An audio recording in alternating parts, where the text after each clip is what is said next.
What's next? Living longer, better, smarter. Thanks for spending time with us once again. This episode, You and Your Library, is made possible by Vivid-Pix. So I've been in the photo business for 37 years, and I've seen a lot of things come go. But one thing has not changed, and that this wonderful thing we call a photograph captures a moment in time so that we're able to reminisce and relive those memories tomorrow. And it's important for us to do that so we can share them with loved ones and we can share them with future generations. So please don't let your memories fade. They're important.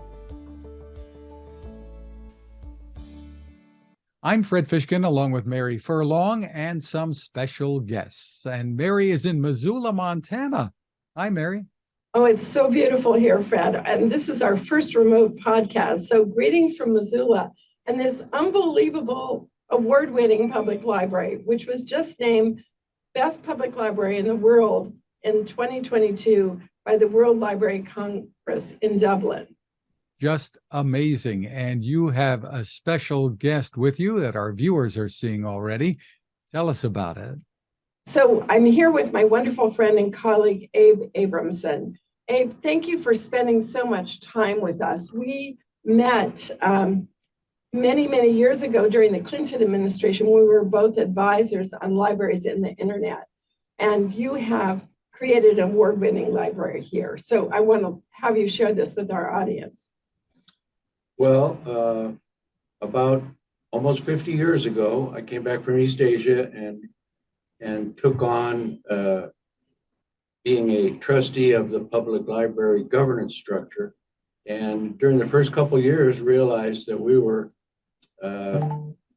serving way beyond our capacity and started thinking about a new library. And over the years, with some friends here in town, started a foundation. And we spent a couple decades and we ended up with this prize-winning library. And I, having spent 2 years more than half of my life on this project, decided about a month ago that I would use the occasion of my 80th birthday to resign from the foundation that I had helped start it. So that was the occasion yesterday, where we had a nice gathering up on the top floor, and I effectively resigned from the foundation. And gosh, there were almost 200 people from the community and from all over at that reception to celebrate your 80th birthday. And they made it an annual Abe Abramson Day in Missoula. But I want to drill down and talk about some of the features of the library that make it so special. But Fred, do you want to introduce Rick? Sure. We have with us also Vivid-Pix founder Rick Voigt, who has developed a strong tie to many libraries through his Memory Station innovations. Hi, Rick. Hi, Fred. Hi, Mary. And of course, Abe, congratulations to you and thanks for all you've been doing for us all. And let's learn, before we get back to you, Rick, let's learn more about Abe and this amazing library in Missoula that perhaps we can all learn some lessons from. Mary, you and Abe, as you mentioned, go way back. Yes, I mean, we were in a world-class team of people as commissioners on libraries and the internet, just as the internet policies were being shaped. But it was a privilege to serve with Walter Anderson, LeVar Burton, Gene Simon, many others we really had a passion for bringing access. But I want to talk about the tour we saw the other day and the vision for the library. So tell us about the meticulousness that the foundation and executive director put into the library. Well, the way we started thinking about this, I'm part Swedish by heritage, and I actually have a daughter in Stockholm, and had visited what they call in their terms the culture house concept. And so I was thinking about a library that would incorporate, for instance, this studio for podcasting and also a community radio station and also a maker space. And we have in the library as constructed here, we have 14 venues that with a library card you can reserve at no cost for non-commercial purposes. and they're all of varying sizes, and most of them have a sync and a video, and we have 1 gig Wi-Fi throughout the library, and we're about 106,000 square feet. So on 4 floors, we have quite a facility here. And so the foundation, separate from the governing trustees, we actually sent some of the governing trustees, the board on which I used to serve, to Stockholm to see the concept that we had become interested in. And then we aligned with a architecture firm in Minneapolis, MSR, that has done over 300 libraries in the United States, 250 of them from dirt like ours, starting right from bare ground. And we talked them into getting on board with us, and they've ended up sharing the prize that we got. So it was a long process, and we didn't say no to anything initially. We looked at everything.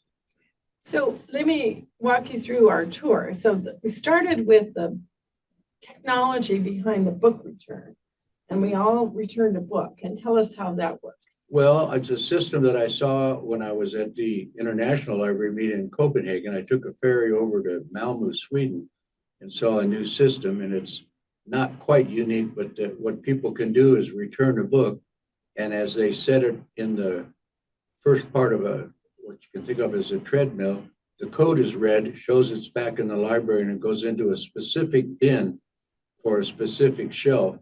And so whereas on average, a library our size, we circulated 1.1 million items last year, would take as much as 5 to 7 days to have a returned book back on the shelf.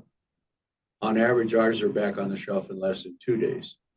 And in the digital environment, that's more important because somebody from home can see the library book was returned. And if they come down to the library and it's not there, they're a disappointed taxpayer.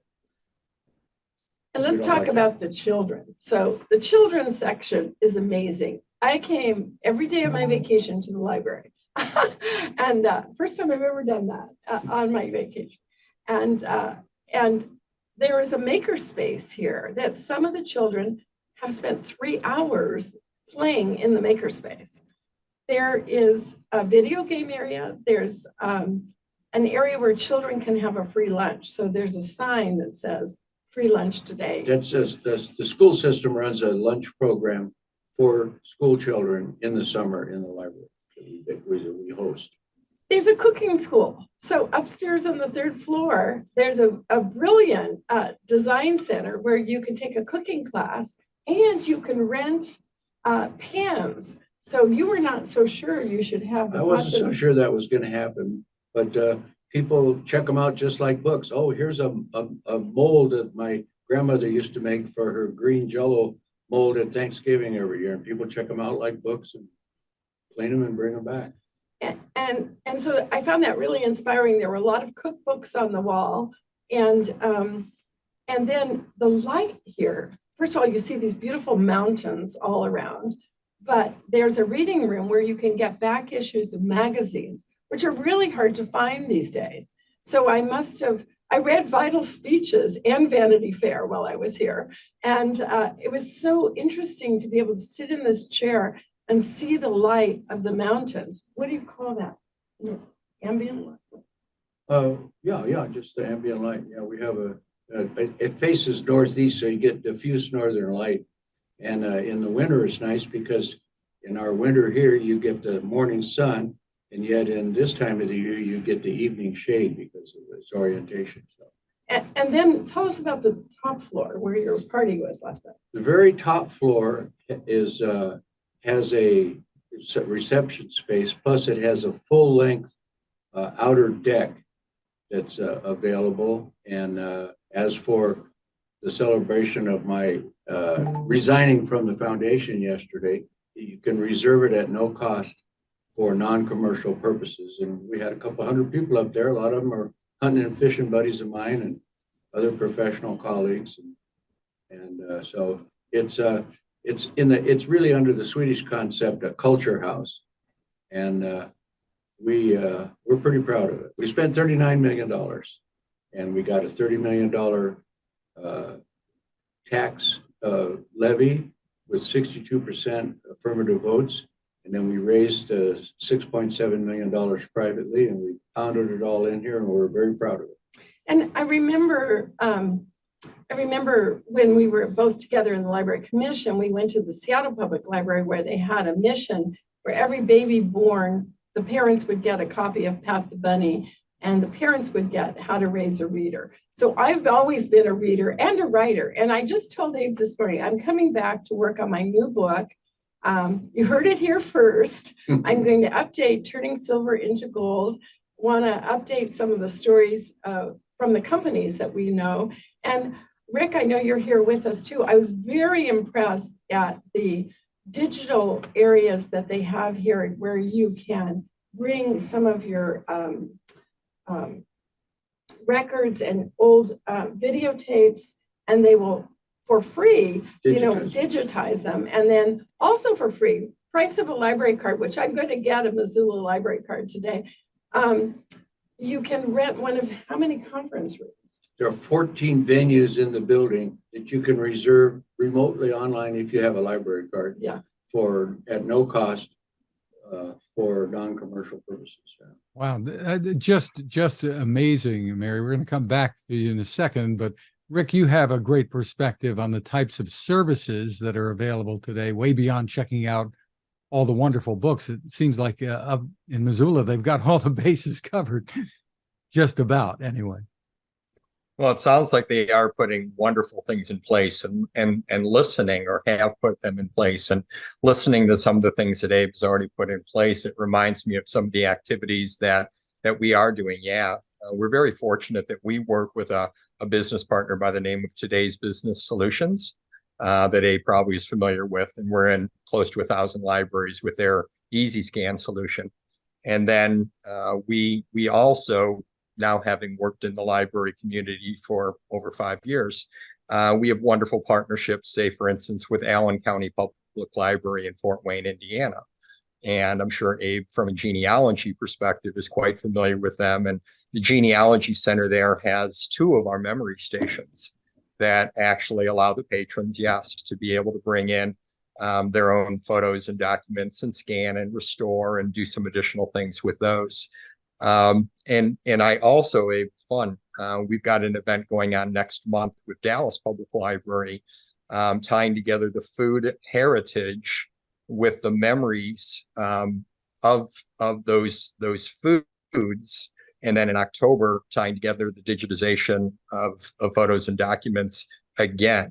So in September, doing the food memories and the heritage. And then September is just a large scanning event as well. So I do travel the country a lot, have driven through Missoula. It's a wonderful, wonderful place if people have not been up to Montana.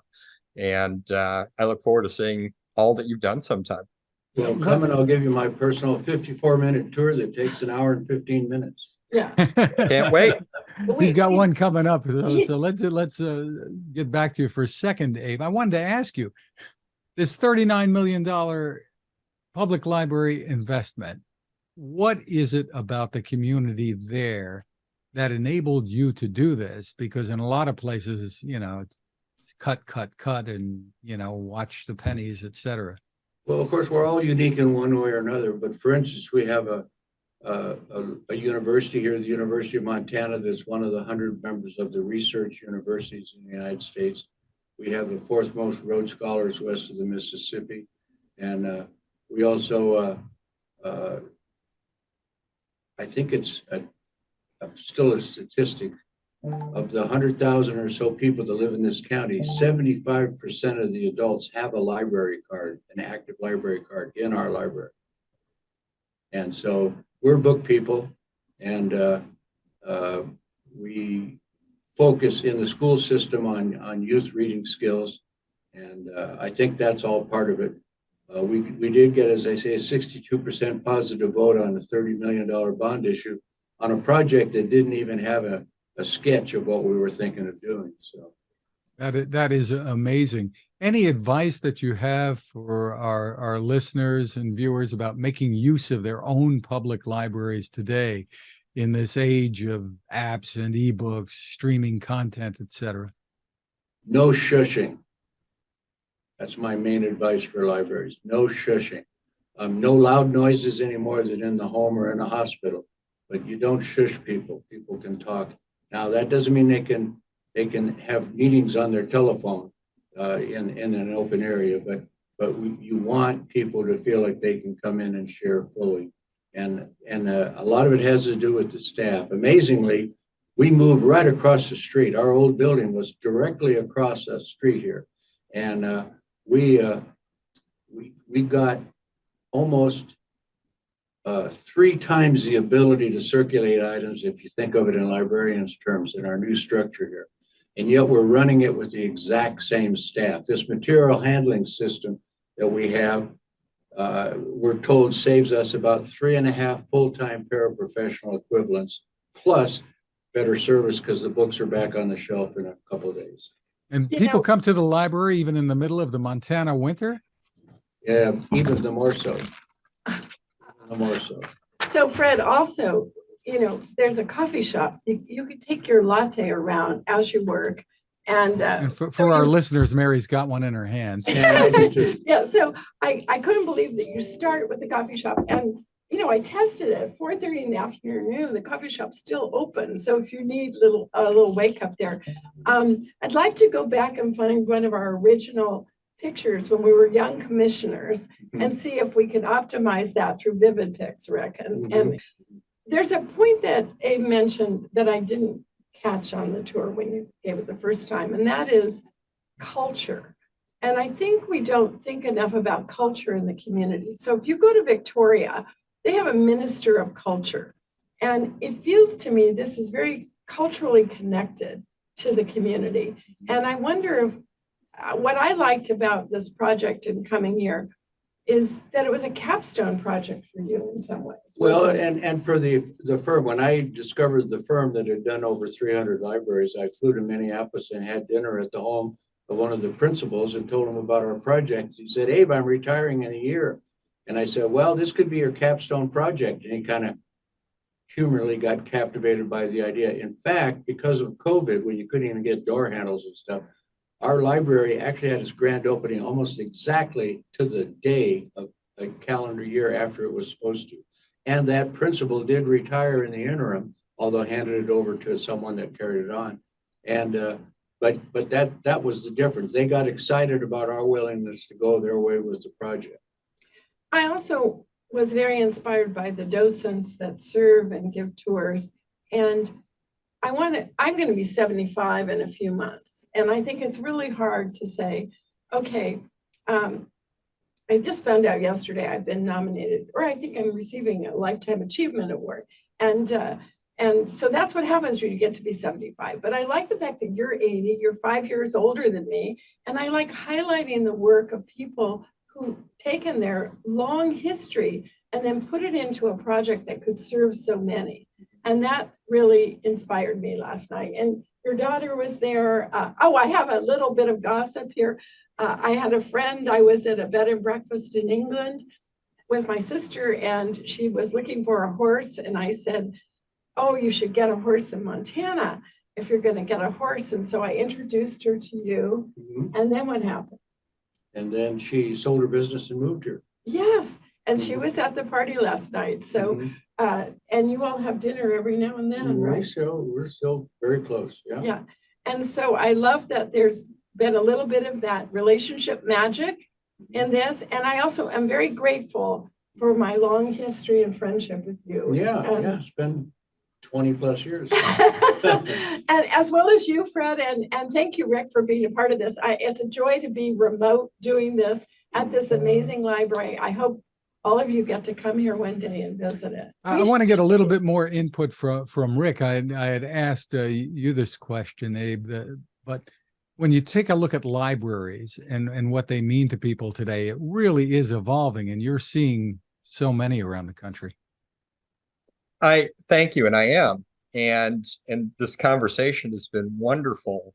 And I think the one thing that really comes forth is what Abe had said is you don't have to shush anymore.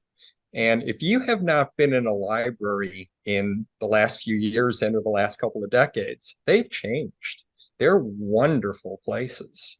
And I was at a meeting, or we work with the South Carolina Historical Society as an example, and their archives are actually in the College of Charleston's library up on the third floor.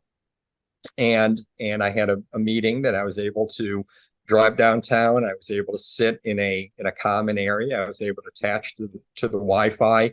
Ironically, actually had a virtual call with England at that morning, and then walked up to my meetings. So these spaces are available for us to be able to come into a community area, very nice, very safe, wonderful locations. And then too, for you then to be able to touch on resources, because we do have this digital connectedness of so many resources that are not available at home, that are only available in our libraries in digital form, as well as physical pieces as well. It's unique hearing about your pants. So I really have to give a shout out, for lack of a better word, to how wonderful our libraries have become, especially for those folks that are a little bit older, that remember that they were quite different way back when. Well, I might not have said this if you hadn't just prompted me, but one of the problems we have in advancing library services is librarians. And so when I speak to a group of librarians, as I am wont to do at least once a year, some connection or other, I always say, they say, why is a real estate broker involved in libraries? And I always start out with the challenge.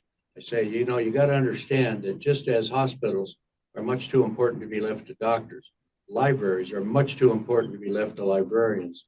And one of the hurdles you're going to have if you try to advance something is overcoming the negative inertia of wonderful professional librarians. And I can't say it any other way. And I have taken a little bit of a program for putting it that way, but that's the way I feel about it. For instance, yeah, in the community, you know, people say, what are we going to build this new library for? Libraries are over, everything's online. Right across the street, the last year in our old building, which is 1/3 the size of this, we the way librarians measured it, we circulated 933,000 items. The first year in the new building, 1.1 million. So, you know, that's 500,000 more. And that's how many a day if you're open 6 days?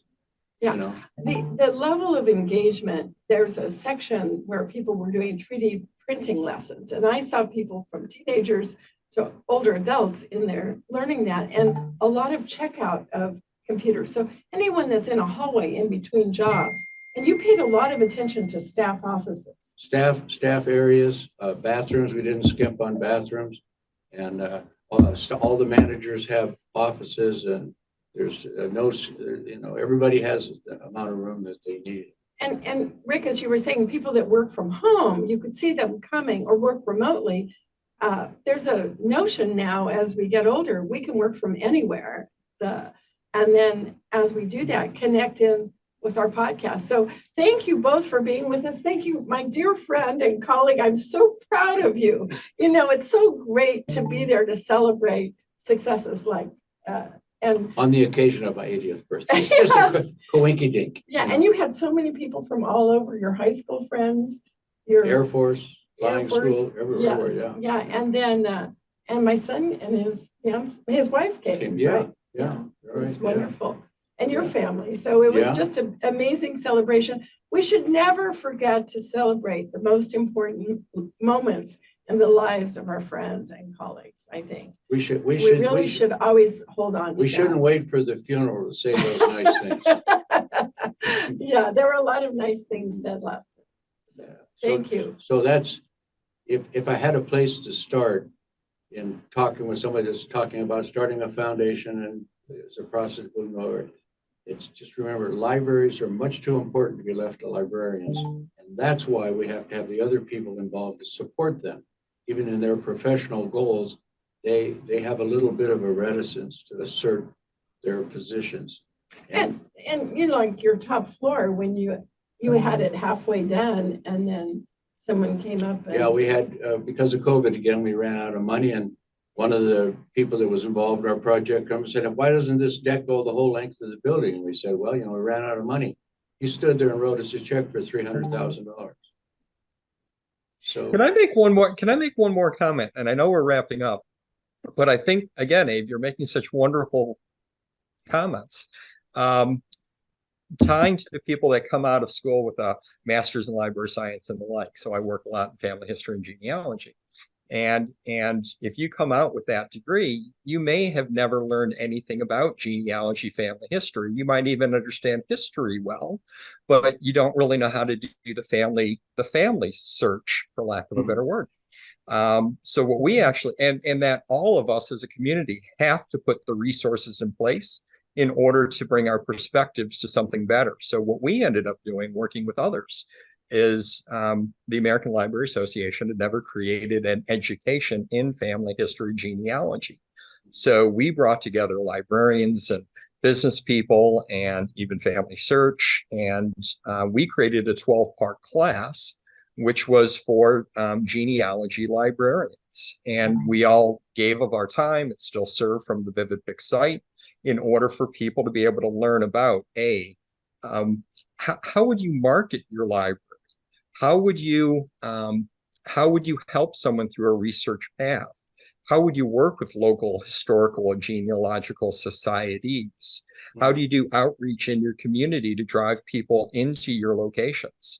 So it isn't just the librarian that has the answer. It's us as a community. Like you're saying, that don't leave it up to the librarians. Reach out to your local librarian. We all can help the create library, support support the librarians. Yes. Force them to use their best ideas. Well, Just Fred, terrific. That's why I wanted to have this session. I just love being here, and thank you. And I do recommend to each of you on a personal basis, go to the MSR architecture firms, design firms site, and look at how they offer themselves to the public. And then specifically, there's a small video which they produced about our library. Amazing. Well, congratulations, Abe. Just wonderful. And Rick, the work that you're doing is just tremendous as well. And thank you both for joining us on the podcast. I'm glad to say this didn't make me proud. It made me happy. Fred, I'm so glad you got to meet my friend Abe and see this amazing public library.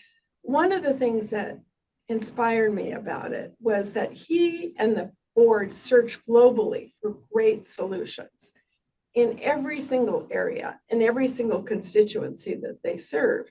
But it also had a local component, so that this combination of leadership in our later years, how do we both look globally for solutions and how do we look locally? And when I was perusing the periodicals upstairs, very hard to get back issues of magazines. I read all of the graduation speeches from this year's graduation from all these prominent people. The light was good, it was easy to read. So this notion of making these global resources local and also building something that engaged so many local people, so many families, so many older adults, it's just, so even people working remotely. I think that's magic in creating these local cultural library learning centers. Just amazing. And it strikes me that I don't know how late they're open, but you can also cook dinner there and go back to reading. Well, Abe was telling me the parts that he wasn't so sure of, like the bike rack. Turned out the bike rack in the garage was really important for the staff who like to bike to work and want their bicycles to be secure. Also, the place to rent pans. Who would have thought that a cooking school inside a library could be such an asset? And imagine if you combine healthcare and hospitals and people who have to change their diet because of diabetes or cardiac issues to be able to have heart healthy cooking classes. And of course, our friend Lydia, I could just envision her doing a cooking class in this library, but it made me want to go back and have all libraries be like that. So I'll be looking forward to Rick's tour of the libraries and what we learn from other libraries. And I guess I was really proud to serve with Abe, and we should look up some of the other commissioners. LaVar Burton, I know he's done amazing things, and with Reading Rainbow and others. So it's fascinating. I think we're on the right track when we look at these capstone projects for older adults. Terrific, Mary. Well, safe travels. We want to thank Vivid-Pix again for helping to make this podcast possible. The site is vivid-pix.com. Don't let your memories fade. We appreciate all of you for taking the time to watch or listen. You can always find us at maryfurlong.com/podcast.